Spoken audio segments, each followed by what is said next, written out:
Ladies and gentlemen, boys and girls, welcome back to the channel. We have a lovely two-game slate today in the NBA. Not our one-game terrible showdown slates. If you've been playing those, I challenged you in the video yesterday about just showdown in general, that you're going to lose money and to bring back your money if you actually win it. Nobody brought back their money, so I'm sure everybody lost money. Do not play showdowns. They are terrible. Sure, you can play in the NFL, win the prize pool. If you somehow do, Bink one is 3 times as large. Right now, though, let's do something we haven't done in a while.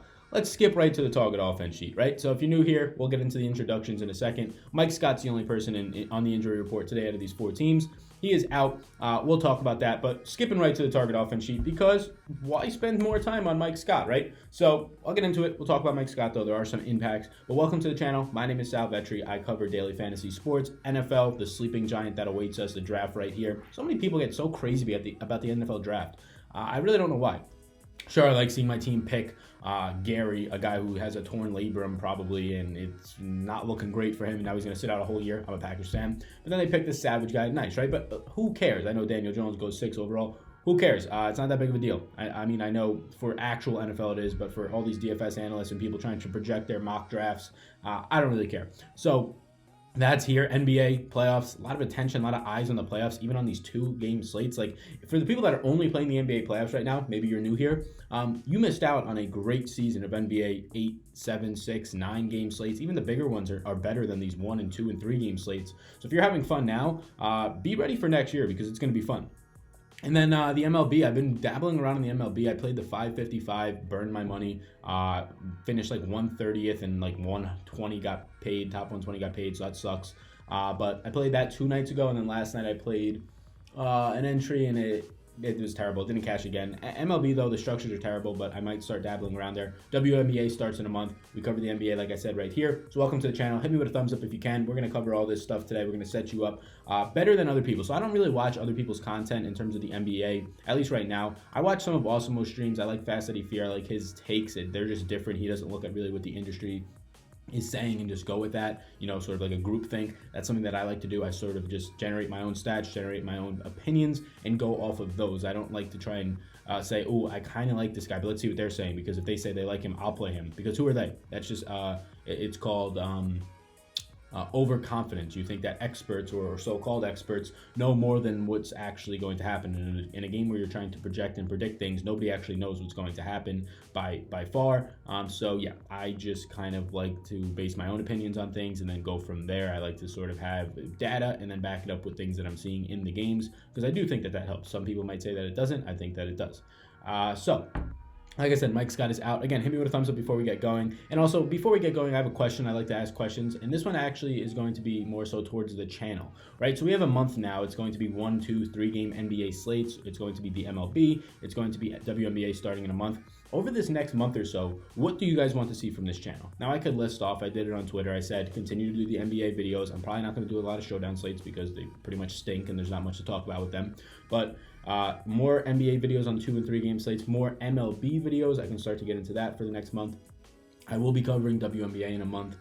More NFL offseason videos. Do you want to see some rankings of mine based on specific players? Again, I like to base it off of my own opinions and not on the group thing. So you're going to see a lot of rankings out there that are going to have your standard 1 through 10 running backs. But at the end of the year, we know that those guys aren't going to be the standard 1 through 10. I'm going to sort of kind of go based off of data, based off of what I think, and spice it up a little bit. So do you want to see some of those types of videos? Let me know over the next month. A month from now, I will be starting to get into the WNBA. More NFL offseason content until the preseason NFL starts. So let me know. Want to know all about it. I'm also going to start my other channel I have. That's just more of my personal stuff. I talk about marketing, things like that. I'm going to start to work on that now that I'm done officially with college. I have 1 month or 1 week left for finals, but I'm all done with my work. So Yahtzee. But yeah, let me know what you guys think down in the comments below. Let's get into it. Sorry that was such a long intro. Welcome if you're new here. So let's just start with Denver, and actually that's the later game. So let's start with Toronto and Philly. I believe that is the earlier game. So we'll start with Toronto and Philly, and we can just double check on Draftkings. Yeah, so Toronto and Philly starts at 7:30. Denver starts at 10. So Toronto and Philly tonight, game 1 of this series. And the thing that's nice now that we're getting into these second rounds, although it stinks for DFS because there's just less games overall, less teams playing, is we are going to get more competitive play. In the first round, it's usually just the top or upper echelon teams playing these teams that barely sneak into the playoffs, right? and they're usually not competitive games for the most part. Now we have Toronto and Philly. This is the round that you really are going to start to see a lot of competition, and I like it. It's indicated by a 6.5 point spread in Toronto. I think that's fine. That means you're going to see a 3.5 point spread on a neutral court, and I think that makes sense, right? I think Toronto is a better team than Philly. I think that personally, I think they're going to handle Philly somewhat easily. And if you are somebody who just says, "Oh, but Philly has this big four," Toronto's defense is absolutely fantastic. Toronto's defense matches up absolutely fantastic against Philly. Kyle Lowry is a pesky point guard, a great defender. Ben Simmons is going to have his work cut out for him. Yes, there's a height advantage and all that, but he is a great defender in his own right. You're going to have one of the best defenders in the league in Kawhi Leonard, probably going to be on Jimmy Butler, which scares me because I do have interest in Butler. Marc Gasol has shut down Joel Embiid in his career. Less than 10 points per game, Joel Embiid, real points, Joel Embiid has scored against Marc Gasol. That's concerning. Marc Gasol is on this Toronto team. I am projecting Marc Gasol, and you're probably not going to see on much of your paid projection sites today Marc Gasol projected for 28 to 30 minutes. You're going to see the safe 25 or the safe 24, and then the other minutes going to Serge Ibaka. I've been projected for 28, and I'm very tempted to bump that up to 30. He defends Joel Embiid perfectly, and the way for Toronto to win the series is obviously to limit Joel Embiid, the guy who is maybe the best offensive center, although another guy tonight in Jokic would argue that and debate that based on his past performance or last performance. But I have Marc Gasol playing a lot more in this game. So just sort of a rundown of this series in general. I personally think Toronto takes it in 6. I think that it will be a good series. Sure, it can go to 7. I don't think Philly has the offensive power, which is very interesting because they have 4 great offensive weapons and then JJ Redick for 5. But I don't think they have the offensive power enough to keep up with the defensive side of Toronto. So you're going to have just great matches everywhere. You're going to have Tobias Harris, who, sure, he'll play 40 minutes. Sure, he should play fine. Going up against Pascal Siakam, a very underrated defender and a very emerging star in this league, if you will. Danny Green will be guarding, and that's a great defender in his own right as well. JJ Redick, just every single spot on this court is going to have a great defender against a Philly weapon. And then the Philly bench is really thin. Mike Scott's out today. Who do you have? You have James Ennis coming off the bench, Boban. I really don't know off the bench how they compete. And yeah, the same could be said for Toronto. In terms of depth, but they have Serge Ibaka off the bench right there. That trumps really anything that Philly has. Sure, you could say it's Boban.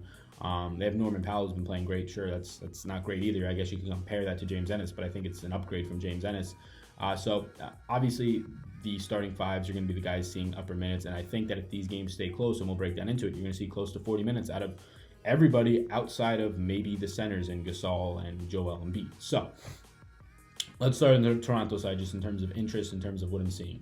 Like I said, defensively, they're all in great spots here. Kyle Lowry, I do like him. Look, in the competitive games, he's been playing close to 40 minutes, although he has in his own right a very tough matchup. We saw Ben Simmons in the last round really bully D'Angelo Williams.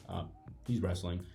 Really bully D'Angelo Russell. So I don't know if you watch any of those games, if you just sort of watch the stats at the end, but yeah, D'Angelo Russell got his shoved in by Ben Simmons all series. He was right up on him, and then Ben Simmons being pissed with the Jerry Douglas stuff did not help anybody on that team. So although I do like Lowry in a vacuum on a 2-game slate, I'm fine not going there when he has a tough matchup and we have other games. Another game on this slate where I like the point guards more, things like that. Going over to the next spot, Danny Green. I imagine Danny Green starts here. I do like him. Look, he's a veteran. He's in this series. I think that he does play more minutes. I have him right now for 28. And he's one of the cheaper end guys, $4,200. I think you can get there. I think there's a lower tier of value that is very much hit or miss in the 3K range, 3 or 4 guys.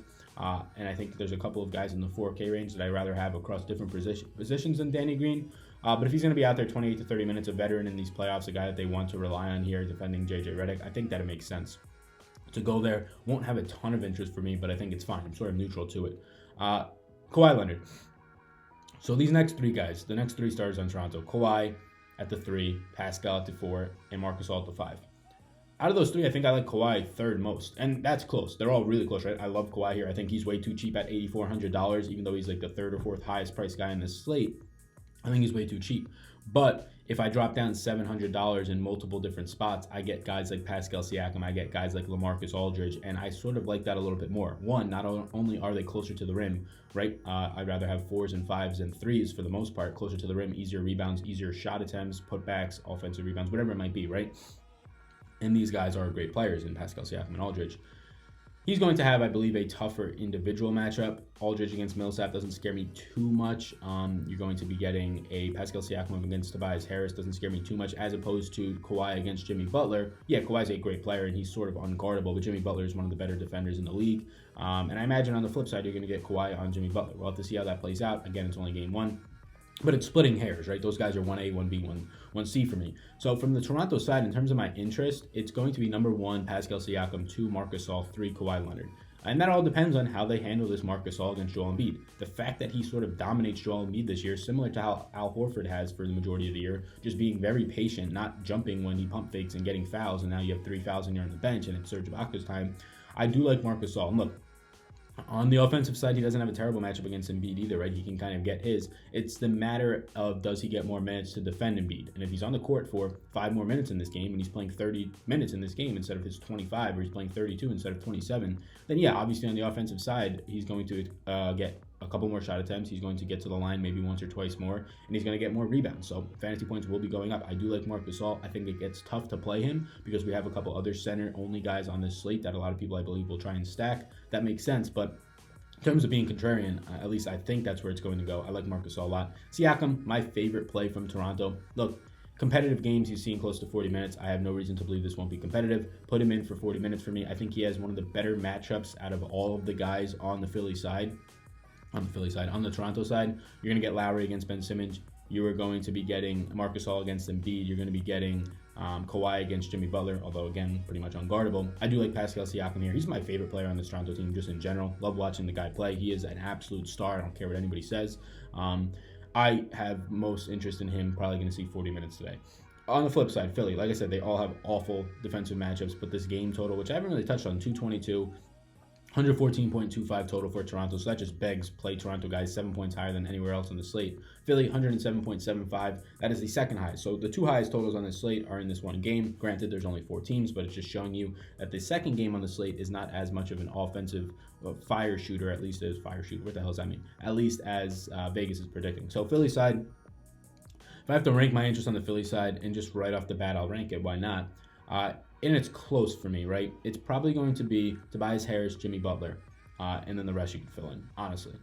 Tobias Harris, Jimmy Butler, probably Ben Simmons, and then I get to Embiid. Look, Joel Embiid, he's $9,900, $200 more for Jokic. This is not a slate where you're playing both of them. And maybe you do. Maybe Jokic follows up what he did last night or 2 nights ago, and he goes for another 60, 70 burger. Or maybe Embiid goes off on Marc Gasol, and everybody is not on him. But then you're allocating $20,000 to these 2 players on a 4-game slate where there's really tough value. So I don't think you can do that. It might be the ultimate contrarian move. And I just prefer Jokic. One, he's healthier. He's in a Game 7 winner take all, and he's at home. So this is pretty much okay, let's friggin' get this done right now. I'm not shocked at all. I would more so believe you telling me that Jokic went for another 30-point, close to a triple-double, as opposed to him busting today. It's a winner go home. He has had success in the series. And look, he's been playing huge minutes, Jokic, 38 plus. And I know we're getting onto this other game, but I'm trying to compare it to Embiid. In a winner go home, I very much see Jokic playing 40 minutes today. And I very much see Joel Embiid could, if he's still dealing with this injury, playing 26 minutes, 28 minutes, right? Obviously, this is the second round. There's a little bit more urgency now. You want to get to those semifinals, then you get to the finals. Obviously, that's how it works. Hashtag analysis. But even if Embiid plays 30 minutes today, I still think you get very easily 8 to 10 more out of Jokic. And he has a much harder matchup as in Embiid. Jokic going up against Jakob Poeltl and maybe some Lamarcus Aldridge, but Embiid going up against Marc Gasol, and then if Marc Gasol comes out for a breather, Serge Ibaka is no cakewalk either. So at the price point, look, if Embiid's at $8,500, and obviously Embiid's in play. He's $9,900. I prefer Jokic by a wide margin. Trying to connect, edit offline. Oh no, hopefully we don't lose this. Okay, there we go. So no interest there for me really on Embiid, and I'm probably going to be fading him, just to be completely honest with you. Tobias Harris, he's going to play 40 minutes. If the game stays close, he's going to play 38 to 40. Sure, we'll give him 38 as a low end. And his matchup against Pascal Siakam, although not great, it is better than Embiid's against Gasol. It is better than Ben Simmons against Lowry's most likely, and it is also better than by far Jimmy Butler's against Kawhi Leonard. So Tobias Harris is my number 1. The big minutes are there. But here's the thing. Jimmy Butler's right there too. Yes, I know the matchup is probably going to stink. He most likely will have Kawhi Leonard on him. Unless Leonard, for some reason, drops down and goes to Tobias Harris, which I don't expect then Pascal Siakam to defend Butler. So you're going to get Leonard on Jimmy Butler.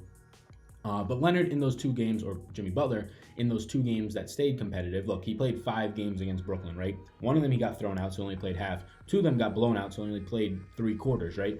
In the games where he played all 4 quarters, he played 38 and 39 minutes. That was game 1 when he went off for 50 points. And then I believe that was game 2 when he went off for around 30 points and he wasn't as effective. He then came back in game 4 and he started playing great. He had 20 something at the half, then he got thrown out early in the third quarter, and then he was playing more than fine in game 5, and then the game just blew out really early. So Jimmy Butler is a guy who I don't think will carry much ownership, although his price is $6,800, lower than most of or the rest of this big four in Philly. I kind of want to prioritize him the most. At his $6,800 price point, it's a little bit more favorable than $7,100 Tobias Harris. I still think if this game stays close, you get close to 40 minutes out of Jimmy Butler. I think the floor is probably 36, but I think a realistic projection and what I have him at today is 38. So at his lower ownership, even against a tough matchup with Leonard, I do like Jimmy Butler here. He elevates in these situations, and then it's Tobias Harris. Outside of that, throw your darts with a cheap $4,700 JJ Redick if you wish. A guy I will mention, two guys. Mike Scott's out today, so those are like 18 to 22 minutes that have to get separated, and I think that's significant. I'm giving 3 to 4 to James Ennis, so coming off the bench, James Ennis should see around 24 minutes today. He stinks. He's a 0.7 fantasy point per minute guy, but again, he's cheap. And another guy, keep an eye on Zhaire Smith. And these minutes can go anywhere. They can go to Shaq Milton. They could go to Smith. But we've got like 16 to 18 minutes still left for Mike Scott. Okay, let's say we pick off 4 of those and we throw one at Jimmy Butler, and we throw another one, and there's so many to throw at these guys, or just a limited amount because they're already seeing big minutes. You got like 12 to 14 minutes left over that you can give to somebody, and I think it's all going to go to one player. I have it projected to go to Zhaire Smith. I have him projected for 15 minutes today.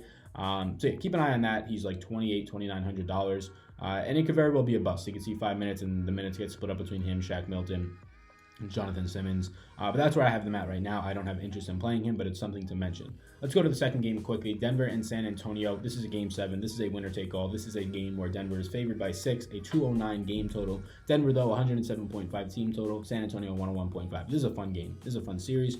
A lot of people thought this would go the distance just based on how equal these teams are, based on the fact that even though Denver is a much more superior team just based on paper, Pop just competes in the playoffs, right? So a big team, going to be a slower pace, way less than league average, 4 possessions less per team. But I love the Game 7 atmosphere. I love that we know what to expect. We already had a 6-game sample size in the past 2 weeks of this exact matchup, whereas in Toronto and Philly, we don't know what to expect. We can only expect what we've seen in the regular season. That's the thing. Don't be playing Toronto and Philly guys based off of what they did in their last matchups against Orlando and Brooklyn. Those teams are completely different, especially on the Philly side.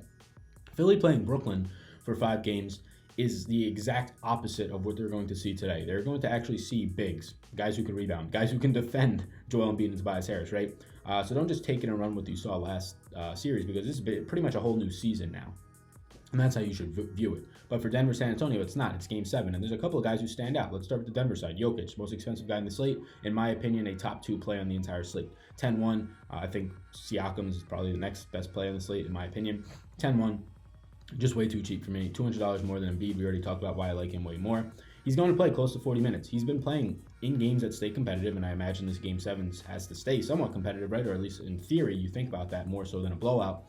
He's been playing 38, 39, 37 minutes. I've been projected for 38 today, but I'm very tempted to put him at 40. Again, this is a go home if you don't win, and if this game is close in the fourth quarter and you have Jokic comes out for the entire fourth quarter, he's going to get 41 minutes, 42 minutes of play instead of him coming out when there's only 8 minutes left in the game and then he gets his 38 minutes. So I could very much see him closing this whole thing out and playing the whole fourth quarter if it stays close. And if that's the case, yeah, 10-1 is way too cheap for Jokic, and I want as much as I can get. Now, recency bias I don't think comes into play at all. Obviously, he went off in the last game, almost 40-point triple-double. But I don't think it's point chasing. Look, there's 4 centers that you can really choose from on this entire slate. Gasol, Embiid, Jokic, and Jakob, and they're all in different categories in terms of price range besides Embiid and Jokic, and I think it's pretty easy to say that Jokic is a better play over Embiid today. So I don't think there's much more to think about there. $5K for Paul Millsap is too cheap. Again, in a game that was a Game 6, very important game, he played 34 minutes. In a game like today, I have him projected for 32. I think he makes a lot of sense. I think he's way too cheap. A lot of guys in this team are standing out, right? If Torrey Craig continues to start, his price is now up to $4,400 for a guy who is a .66 fantasy point per minute guy. That's not good. But if he's going to play 35 minutes and he's $4,400 and he gets you 25 fantasy points, I think that's pretty fair. But On a slate like today, I think there's other places you can go. It will depend on ownership. Love Jamal Murray today. 6,300, I still believe he is. I just love him. I cannot get enough of Jamal Murray today in a game where he should see now closer to his ceiling in minutes 34 to 35 in a closer game. He's starting to figure out this team. We've seen great performances from him. Derek White cannot handle him, and the more games they play, the more comfortable he's been getting. Now game 7. He's the reason why I don't have much interest in a Ben Simmons, in a Kyle Lowry, because he has a much easier matchup in a spot where I think he gets more production. Gary Harris you can go to. He's fine in the 5K range. I think I prefer across a different position. Paul Millsap closer to the rim, not reliant purely on scoring. And then you have your Will Bartons, your Malik Beasleys, guys in the 3K range. That's sure they can play 20 minutes today. They probably will play right around 20 minutes. And evidently, one will probably go for 20 fantasy points, and you probably need them to win. I really can't throw the dart and pick that for you. That's the danger of a 2-game slate. You kind of have to just guess. San Antonio side, love LaMarcus Aldridge. $7,700 is too cheap. I prefer him over $7,500 DeRozan, although I think both are more than in play on a 4-game slate. I just prefer DeRozan closer to the rim. Jakob Poeltl, $4,500 price finally coming up. He's played 26 or more minutes in the past 4 games. 30 minutes in 2 of those, 28 in the last one. I'm fine going to Jakob Poeltl here, and I probably try to get to him. The problem is he's only center eligible. If I'm pretty much locking in Jokic, if I'm playing one lineup, and then I go to Jakob Poeltl, I can't get myself Marc Gasol. And on a slate like today, where I don't think many people will be playing Marc Gasol, because all the projection sites and all the content they listen to will be saying Marc Gasol projected for 25 minutes, 26 minutes today, and I think there's a very real chance he plays 30 to 32. I think there's a big edge there. So getting to Marc Gasol makes sense, but he's more expensive than Poeltl. And Poeltl kind of has these 30 minutes or so locked in. Obviously, Poeltl's ceiling is nowhere near as big as Jakob Poeltl's, and that's partially because of his skill set, partially because of Poeltl's ceiling is not as big as Marc Gasol's today, partially because of his skill set, partially because LaMarcus Aldridge is out there, and also his matchup is tough. So I think he's more of a safe cash game play. Sure, you could put Poeltl out there in tournaments if he plays 30 minutes and scores 28 at 4,500. You probably need him. But Marc Gasol is just screaming to be played today in tournaments. I believe he gets more minutes, and that's what makes it tough for me to get to Poeltl, although I think he's a very fine play. No interest in the Rudy Gays off the bench. No real interest in Bryn Forbes. No real interest in Derek White. His price is not changing. Sure, we know he has that ceiling on him, but I'd rather pay $600 more and get Murray, who I think has more production, 5 to 6 more minutes locked in, and has a probably similar ceiling, but he gets there more often. Patty Mills off the bench is $3,400. He's been averaging 20 minutes a game in this series. Nobody else is that cheap with that type of minutes average today. You do have Will Barton, who can get you 10 to 20 to 22 minutes today for $500 more, but I don't like that. Patty Mills would get his 20 minutes locked in. This is a winner-go-home game. They want veterans in there. I'm not telling you to play Patty Mills and expect anything flashy, but at $3,400 on a 2-game slate, if he gets 20 to 21 minutes today, and at a minimum, he's probably going to see 18, just the way their rotations go. Starting with both Bryn Forbes and Derek White, a guard has to come in, and it's usually him. So Patty Mills getting 20 minutes today, if he gets you 22 fantasy points today, which would be pretty good. I mean, over a point per minute for Patty Mills is not what we expect. But if he gets you 1 fantasy point per minute and scores 20 at 3,400, you probably need that. But again, the value on this slate is a little lacking. Let's go over to the early interest, something I've already pretty much touched on. And there's a lot here, right? I try to break down this slate a good amount. Because I love basketball and DFS basketball, and I'm sad that it's slowly coming to an end. No ranking order here. Honestly, we could just put this by salary if we really want to. I have some guys in red. I will quickly touch on them, and then I'm going to get out of here. I'm going to enjoy my Saturday a little bit. I got to apply to some jobs.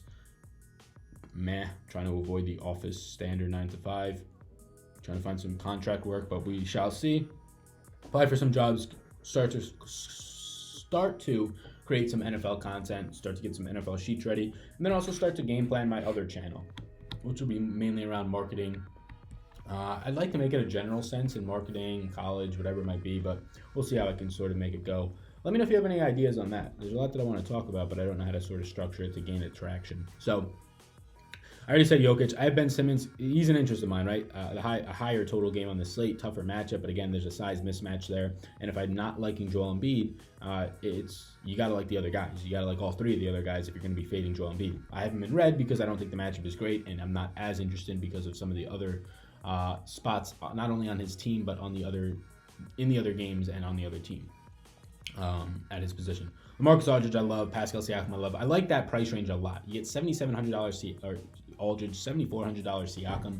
Tobias Harris at 7,100, probably a little too expensive, and that's probably why I don't get to him as much, although the minutes will be there and they're much warranted, but the matchup is really tough. People will be looking at the Brooklyn series and saying, oh, Tobias Harris is back, which I am a Tobias Harris truther. I support him when he stinks, and I don't just jump on the bandwagon of people liking Tobias Harris when he has 2 good games against Brooklyn. But this is Toronto. This is a totally different team. And they're on the road, so it doesn't help. So, yeah, LaMarcus Aldridge and Siakam, that range right there, 7,700, 7,400, that's probably going to be where a lot of my lineups will start out and see where I can build from there. Jimmy Butler, 6,800, much interest there. Jamal Murray, 6,300, much interest there. Gasol, $5,100. He's only $600 more than Jakob Poeltl. Lots of people are going to go to Jakob Poeltl because he's 4,500 and he's getting pretty much a solid low to mid to high 20s in fantasy points because he's getting upper minutes now in general, and he's starting at the 5. You can get 22 minutes out of Gasol today, and that stinks. But even if you get 22 minutes out of Gasol, you can score 25 fantasy points, which could still be more than Jakob Poeltl. So I'm very tempted to go up $600 to Gasol here. Like I said, I already said how much he dominates. He dominates Joel Embiid, which is very rare. And again, it's only like a 5 to 6 game career sample, or this year in Memphis sample. But he has held him down, and he plays him just like Al Horford. He does not bite on the pump fakes. He does not get in foul trouble. He plays him straight up. And he's a great defender in his own right. Paul Millsap at 5K. Look, if you had to pick Millsap or Gasol, in the tournament, I'm going Gasol. In cash, I'm going Millsap. Gary Harris, 4,800. He's a guy in the 4K range that if I'm not playing Jakob Poeltl and I'm going to Marc Gasol, he's probably my favorite 4K option here. And then you get a bunch of dust. You get Torrey Craig, who stinks, fantasy points per minute at 0.69. I don't have him paying off his salary today, but on a 2-game slate, you can get value that doesn't pay off their salary and still win. Danny Green, 4,200. I prefer him to guys like Torrey Craig, to guys like even the lower end maybe. But he's a guy who has some interest. James Ennis and Patty Mills, guys in the 3,500 or below range. There's a couple of them. Like I said, James Ennis, I have him projected for a couple more minutes today. 23, I believe, maybe 24. And look, I don't have him getting there either, but he doesn't really need to get you there at 3,500. If he scores 18 fantasy points, that can win it for you. Zaire Smith, this is a total dart throw. That's why he's in red. He should be in dark red. Do not go here and play Zaire Smith at 2,800 and say, Sal, you had him on your early interests. He's a guy who is a candidate to see maybe 10 to 14 minutes today because a guy like Mike Scott is out. And if he's playing hot, maybe they give him more minutes and he plays 16 minutes. If Zaire Smith at $2,800 plays 16 minutes today, I don't think regardless of the outcome, you can say he was a bad play. But we can't give him those minutes. Mike Scott's playing 20 minutes, and they're probably very easily going to get split up, some between starters and most likely 3 to 4 to James Ennis and some to Jonathan Simmons and whoever else. But if one guy was to get the minutes, it would be Zaire Smith. And if he got 14 to 16 minutes today at 2,800, what does he have to do for you? He has to score 15 fantasy points, and he's a smash play because at 2,800, you could then get up anywhere else. The difference between $2,800 Zaire Smith and $4,800 Gary Harris, $2,000, is much different than the difference between $6,800 and $4,800. Even though it's still $2,000, it's the value that they have to give you. Zaire Smith, honestly, at $2,800 can get you 10 points, 10 fantasy points. He can get 4 real-life points, a steal, and a block. 8 fantasy points. And you're not dead because you have so much extra salary to get up to some other guys. Again, that is as big of a dart throw as you'll see this year. It's just the fact that no longer is it a $3,000 minimum price. You're now down to $2,500, and this guy might come into play. He's not going to start. It's not like JJ Redick's injured. It's not like Jimmy Butler's injured. So that's worrisome when these guys are going to be playing 40 minutes. I do not condone playing Zaire Smith. It's just something to talk about that I found interesting. Again, early interests. So that is his 2-game slate. One of the better 2-game slates I've seen in the playoffs, just because you get a game 7, you know people are going to be competitive, you know that game's going to stay competitive, and now we get a game 1 of the second round in the East where these games in general should be really competitive, and this is the one that I do want to look forward to a little bit more than Boston and the Bucks. So thank you guys. Hit me with a thumbs up. Answer the question like I said earlier if you have not already. What do you want to see out of this channel more as the summer months approach and sort of NBA comes to an end, MLB's in full swing, no NFL, things like that. So thank you guys so much. Appreciate it. My name's Sal. You already know that. Peace out, gang.